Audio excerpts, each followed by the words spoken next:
There are 145,000 EU nationals in our NHS working in all aspects of care. But post-Brexit, will they be allowed to stay and work here much longer? Well, this programme has exclusively learned that those employing, commissioning and representing our European workforce have formed a coalition to fight for them to stay in the NHS in England indefinitely. Our health and social care correspondent Victoria MacDonald went to the Queen's Medical Centre in Nottingham to talk to EU medics about their concerns. The day after the UK voted to exit the European Union, the bosses here at Queen's Medical Centre in Nottingham felt compelled to send an email telling the EU staff that they were valued. And when we spoke to some of those staff, it was clear that they'd needed that reassurance. There was the doctor from the Netherlands, a nurse who arrived just 18 months ago from Portugal, and another nurse, also from the Netherlands. Yes, I have had anecdotal comments from people saying, make sure you make an apple pie before you leave the country, and are they going to allow you to stay? And also one comment from somebody who'd voted leave, and when I asked what was the main reason why they voted leave, they said, oh, well, the immigrants. And I said, well, I am an immigrant. And she went, no, I don't mean you. I woke up to some texts of friends saying, oh my God, Brexit.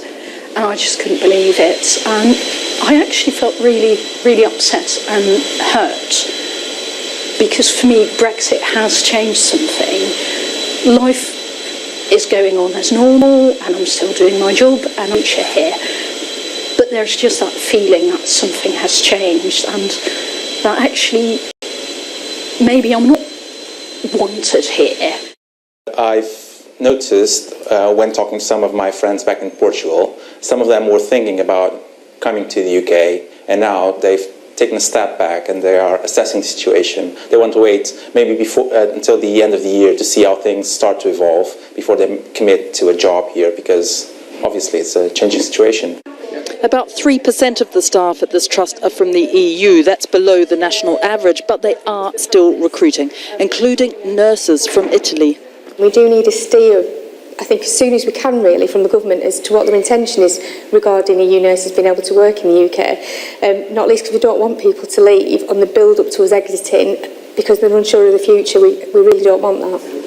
Wandering around the hospital today, it is clear that there is massive uncertainty post-Brexit. Right from the trust management down, they all want to know how they're going to keep the EU staff who are already here, and how they're going to recruit those that they'll need in the future.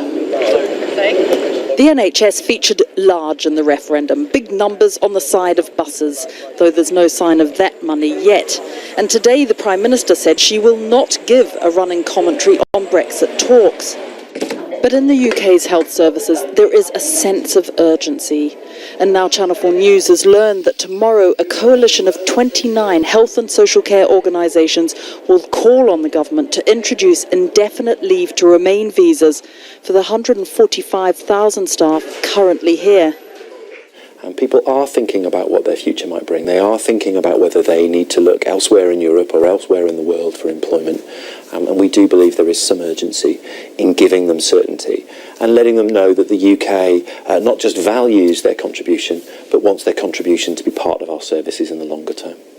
And the coalition will also give evidence to the cross-party post-Brexit inquiry into how the Health and Social Care Service can still attract those with the skills so badly needed. In Lincolnshire, a pilot supported by NHS England is already underway to lure GPs across from Europe. They need 75 in this area alone. And again, it's being done with a degree of urgency to have them embedded before we exit. In some respects, Brexit's a good thing for this pilot because it's going to prompt people who are good quality to move now whilst they've got the chance to come. Because in 2, 3, 4 years' time, they're not necessarily going to be able to move so easily.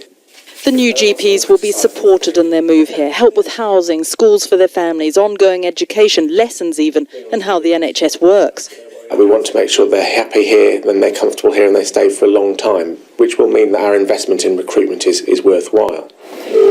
But back here in Nottingham, our consultant paediatrician raises another issue for the health service.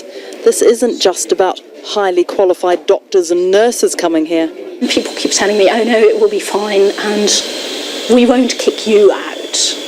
But again, that feels wrong. It shouldn't be just because I'm a consultant in critical care, I can stay. Other people from Europe bring just as much contribution. A lot of our cleaners and support staff are from Europe, and I can't do my job without them.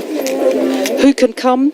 Who can stay? What qualifications they'll need? What skills we need in the health service? It will, it's assumed, be resolved eventually.